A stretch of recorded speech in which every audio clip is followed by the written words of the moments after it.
MJ Movie Reviews back again with a Merry Christmas and a Happy Holidays to all of you all with a special movie review of, and I don't really quite know if you can call this special, but or happy or merry or whatever, but Silent Night, Deadly Night Part 2, and this is the double pack. I reviewed the first one, I think it was 2 years ago now. I've done them all out of order because last year I did 3, so this year I decided to do Part 2. And the double disc DVD, which I don't know if this is out of print or not, was lovely enough to have that original cover art. That was actually at the video store. Okay, look. I'm going to give my quick RMJ movie reviews history. If you guys want to go back and see my full history with the Silent Night, Deadly Night movies, go back and watch my review of Part 1 and last year from 3. I'm doing them all like out of order. But my history with Part 2 was when I saw 1 on video. I'm 35 years old, so obviously I was too young to have seen the original one in the theater. I saw it on video. And when I had heard there was Part 2, and back then in the 80s, how we heard there was a Part 2, there was no internet, there wasn't no all these little gossip, ain't it cool news and all that. Basically, we found out when you went to the video store and we saw this giant poster. And back in the 80s, they would have posters for movies like this. And they had a poster at a mom and pop. It was actually Earl's Video Store. Look up Earl's Video Store. They got trailers for it on YouTube. But they had this poster, an actual real poster that was like up at this video store. And I was so excited. And my cousins were so excited. Believe it or not, which is very hysterical, we actually did. I don't remember how many copies there were at the video store. I believe there was like, because back then the video stores used to have like shelves, right? So maybe there might have been a movie that might have been like on an entire shelf. This was before like the 90s came where you get like an entire like shelf. But back then, you'd get like 1 row or at least max 2 rows. I believe Silent Night, Deadly Night Part 2, I believe, had a row. I believe. That's what I remember. Either way, we could not get a copy. This movie was sold out, which is very funny thinking about it in retrospect. Anyway, we went back to the video store and we finally got a copy of it. And when I saw there was 1 copy up in there, I was so excited. So me and my cousin Dries, my father rented it for us, and we actually had it held for us behind the counter. Because remember back then, you know, you'd look and it'd be like, oh, it's not behind the counter. But then next thing you know, you'd hear it slide down the thing. Tunk, tunk. Excuse me, sir, can you check and see what was returned? And then he'd be like, oh, Silent Night, Deadly Night Part 2. And we were just so amped. So either way, we went and we watched it. And I'm going to tell you all, me and my cousin watched this like Saturday morning or something, right? And I remember, and I can still tell you, we had the VCR set up here, the TV here, and my old school Nintendo with Duck Hunt and Mario Brothers right next to it, because we were playing like Tecmo Bowl and Super Mario Brothers that morning. I can't remember if Mario Brothers 2 was out. Anyway, I'm digressing. I remember all these fine details. So anyway, we started watching Silent Night, Deadly Night Part 2, and I was perplexed because when they started showing flashbacks, let me just first say, this movie's a total joke. This is a complete joke. And I was perplexed while I was watching because I thought at this time it was in fashion, you know, kind of from the Friday the 13th movies. The Friday the 13th movies always had montages. Like Final Chapter had a montage. Part 3 had a montage. You know, there was a lot of montages to give you history on the previous sequel. So I kind of thought that's what was going on here. I remember watching it as a little kid. And that's even funnier that 2 little kids were watching this film. But, you know, my father was just very liberal about our viewing entertainment. So either way, and by the way, guys, this is going to be a long review because this movie just has to be talked about in length because it's Silent Night, Deadly Night Part 2, right? So either way, I remember being perplexed because I thought that this portion of the movie, that was showing Silent Night, Deadly Night Part 1, I thought it was just like a flashback, like Friday the 13th, final chapter, right? And this flashback just kept going on and on and on and on. And I was just kind of like, wow, they pretty much have shown the whole damn movie. Just a little bit quicker, right? So then, I don't even know why I gotta tell you guys the plot. You guys already know the story. Silent Night, Deadly Night Part 2 picks up with Billy's younger brother in an insane asylum, giving this psychiatrist the whole tale of the first movie. As other reviewers have said, he was only an infant when his parents were brutally murdered, and then his brother lost his marbles and went on a serial killing spree. He was already in the orphanage. He wasn't even, as my favorite YouTuber, Pizzow, says, he was not privy to this. So how would he have known? It's all ridiculous and poorly written 80s cheese, but what the heck, sign me up, I'm on board. So anyway, Ricky, Billy's little brother, is telling the whole story of the first movie, even though he didn't even know about it. The only thing he saw was his brother murdered in front of him, as us cult horror movie fans know. So anyway, we then end up about an hour into the movie. We finally get to learn Ricky's story, because the filmmakers finally decided that we actually cared about his story over an hour after they'd shown all that footage from the first movie. Anyway, you found out Ricky has been he's actually been murdering people for a pretty long time. He was traumatized from seeing his brother blown away and being, I assume, beaten and traumatized by Mother Superior, just like his older brother Billy. And he's been killing people for a long time. The psychiatrist is just now finding out about it. And what landed him in the loony bin was he killed his girlfriend and her ex-boyfriend and a security guard, blew up a car, and killed a guy in a movie theater, and probably a whole bunch of other people that we don't even know about. And he wants to break out the loony bin and kill Mother Superior. Now, the fact that Billy's little brother becomes a serial killer is a good place to start for this kind of cheesy horror sequel, right? The whole movie should have just been, because this is low-budget schlock, the whole damn hour and 25-minute movie should have just been Billy trying to track down Mother Superior, and he's killing any and everybody to get to her. It could have been a ticking clock kind of a movie, right? Instead, I guess the idea was, because this DVD actually does have a commentary, and the filmmakers are totally laughing at this thing. Keep in mind, guys, at the time when I saw this on video, I was just totally confused as to the whole flashback thing. Then I was confused about, okay, why did this guy just kill some loan shark with an umbrella, and the umbrella pops out behind his back? Why did he stick jumper cables in his mouth? Why is he shooting people in the neighborhood? Which I might add that at the time when me and my cousin watched this on video, people weren't blowing away people in public places like they are now in 2016. At the time in 1987, when we were watching this thing on video, it was the most ridiculous, unheard thing. But to watch that scene now is chilling and very frightening because it's so real. But at the time, it's just utterly ridiculous.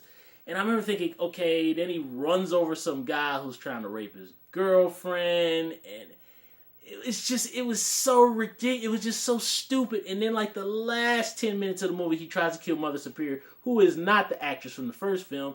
And now Mother Superior had a stroke, so that makes all this stuff grow on her face. I've never seen that happen with stroke people. If I'm wrong, somebody can comment down below. But I would have thought maybe, like, one side of her face would have been paralyzed, or maybe she couldn't move her arm, or something like this. But no, this weird fungus grows on her face. But that was just because they were trying to cover their butts, and it wasn't the same actress, but it doesn't really matter anyway. Actually, it does matter, because the woman in the first movie was a better actress than the one they got for this movie.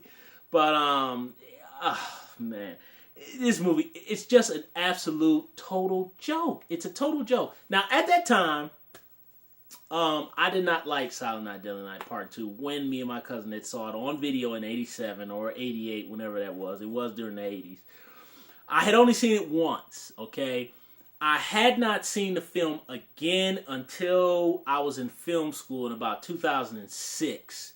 And I rented it from like one of the last Blockbusters that was like, it was either Family Video or Blockbusters that was like over by my apartment. And what actually happened was they had this for rent, and somebody actually ended up stealing this and never returned it. Because I asked the guy at the counter, I said, well, what happened to... He was like, oh, they didn't return it because people used to do stuff, grimy stuff like that back then. But anyway, I ended up renting it because I was like, I hadn't seen it in many, many years. Silent Night, Deadly Night, the first one I had seen a couple times. But I had only seen the sequels once. And that would be 2 through 5. I actually liked 5 back when I first saw it on video. 4, I was like, what the hell was that? 3, I was like, that just sucked. And 2, I was again like, what the hell was that? So I ended up watching 2 again, and oh boy, I did not realize how hilarious Eric Freeman's performance is in this movie. It is comedy gold. And when you listen to the commentary, the idea behind this movie, I guess, was that they wanted to recut the first movie and re-release it. Now, the way they recut it into the movie, I have no idea, but I really believe there was rampant cocaine use back in the 80s, because to believe that a movie that's already an hour and like 25 minutes that you're going to cut shorter and re-release it to make money after it was originally pulled, I don't know, 5 years or 4 years or whatever it is after it was released, is absolutely, utterly ridiculous, and shows that whatever they were smoking, whatever they were snorting, it must have been some good stuff, because they were extremely disillusioned that they could make money off this thing that was pulled from the theaters the first time by taking out what you're selling, which is sadism and just mean-spiritedness. And it's a rated R film. It's just stupid. But either way, they make fun of the movie from top to bottom. They're making fun of the first movie. They're making fun of this movie. Every single scene that Eric Freeman has, that laugh is the best. And I remember a buddy of mine who was in film school with me. He didn't grow up on these movies. He grew up in a really religious household, so he wasn't allowed to watch these movies. And he was about 6 years younger than me, I think. So he didn't even know about the Silent Night Deadly Night. I didn't even know Silent Night Deadly Night Part 2 had a cult following until he had showed me this clip, and I was like, that's from Silent Night Deadly Night Part 2. And he was like, what? So then we went back and watched the first one, the second one. We didn't make it to 2 or 3 or 4, but I explained the whole thing. He's like, God, how many movies have you seen? I was like, dude, this was big back in the day. You know, this was a franchise. But Eric Freeman's performance is just hilarious. I mean, the garbage day line, that whole scene is gold. I mean, everything he does is absolutely hysterical. And Pizzow, who is my #1 favorite YouTube movie reviewer, actually has an interview with him. So you guys go over to his channel and check that out. But I listened to his interview because I'm subscribed to his channel. And it's a fantastic interview with Eric Freeman. Eric Freeman is really an interesting character. And you can hear he says in the interview that the reason that he kind of played that role was because this movie was basically just like, I mean, you could see the final film. I mean, they didn't care. They were just basically shooting some stuff. You know what I mean? And for him, it was just like, hey, this is my little, you know, probably $500 paycheck for as low budget as the movie was. So he was just on a lark. You know what I mean? Hey, you're going to kill somebody. Ha, ha, ha, ha. You know, he was not taking any of it like a serious gag. A serious acting job. So that's why he played it the way he did. And he says it in this interview. You know, and one thing I will say about Eric Freeman is I do believe, had they tried to make this a true sequel instead of this hybrid of like recutting the first movie and then just like throwing some stuff together and then calling it Silent Night Deadly Night Part 2, which is a cheat and it's dishonest. I really think if they would have took my idea, because I got a great idea, what I just said earlier, make the whole movie about Ricky trying to track down Mother Superior and killing a bunch of people and all this kind of thing, you know, a la Halloween H2O, I'd have been like, cool.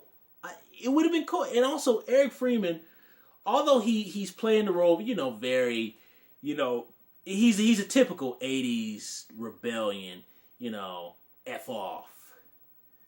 What are you doing, Doc? What are you looking at? And he smokes a cigarette.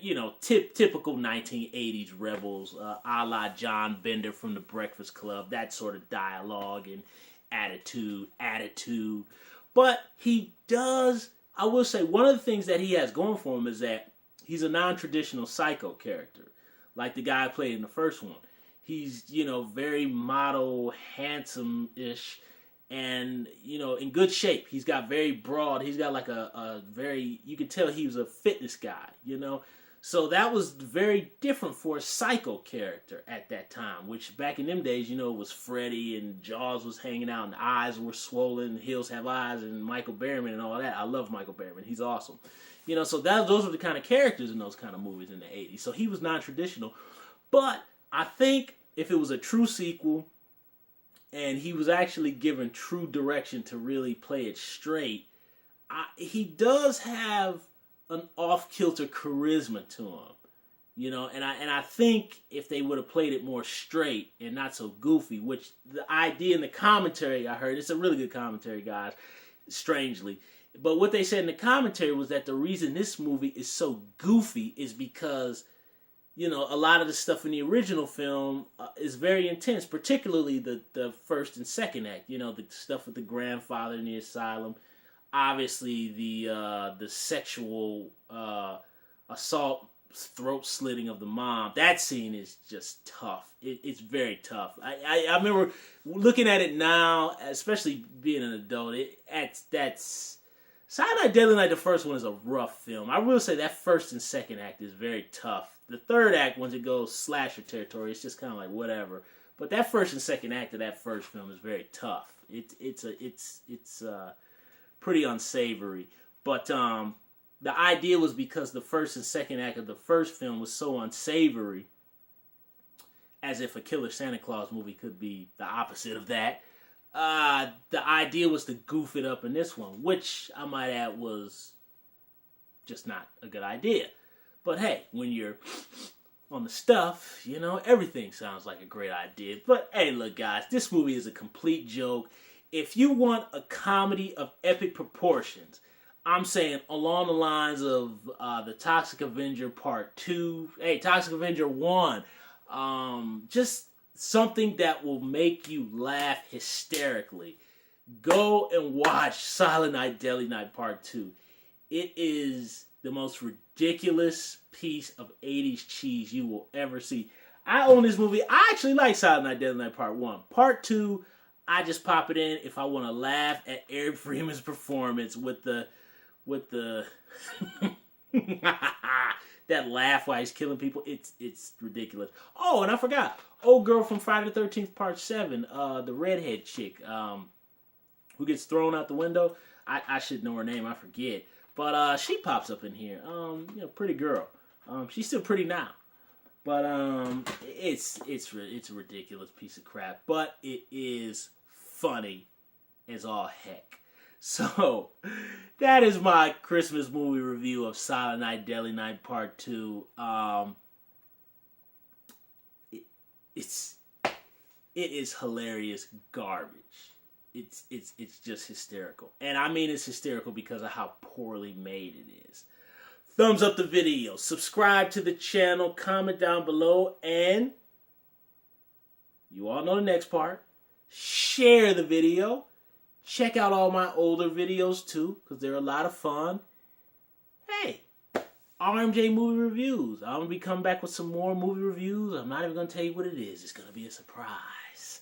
RMJ Movie Reviews. I will see you folks soon.